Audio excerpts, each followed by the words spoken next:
Curly आणि त्याचबरोबर जर अनहेल्दी हेअर्स असतील ना तर मग खूप प्रॉब्लेम होतो. म्हणून मी आज एक चॅलेंज ॲक्सेप्ट करते, ज्यामध्ये मी माझं हेअरचं पार्टिशन करून एका बाजूला यूज करणार आहे प्लिक्सचा शॅम्पू, जो की फ्रेग्रन्स फ्री आहे, त्याचबरोबर ट्रान्सपरंट आहे. आणि यात असलेलं रोजमेरी ऑइल केसांच्या मुळांपर्यंत जाऊन ब्लड सर्क्युलेशन वाढवतं आणि हेअरफॉल कमी करतं. त्याचबरोबर अमिनो ॲसिड स्काल्पला इसेन्शियल न्यूट्रिएंट्स प्रोव्हाइड करतं आणि हेअर फॉलिकल्स स्ट्रेटन करायला मदत करतं. यानंतर मी यूज करणार आहे प्लिक्सच कंडिशनर. यामध्ये असलेलं शिया बटर हेअर ब्रेकेज थांबवतं.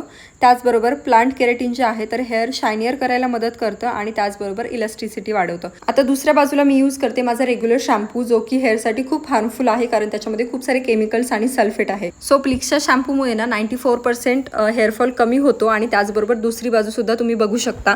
आता केस सुकल्यानंतर सुद्धा मी तुम्हाला दाखवते. तर ही आहे प्लिक्स यूज केलेली साईड आणि त्याचबरोबर ही आहे दुसरी साईड. सो दुसऱ्या साईडने ना गुंता खूप झालेला आहे. सो प्रोडक्ट मी टॅग केलेले भक्ती 10 हा कुपन कोड यूज करून तुम्ही सुद्धा प्रोडक्ट बाय करू शकता. चलो बाय.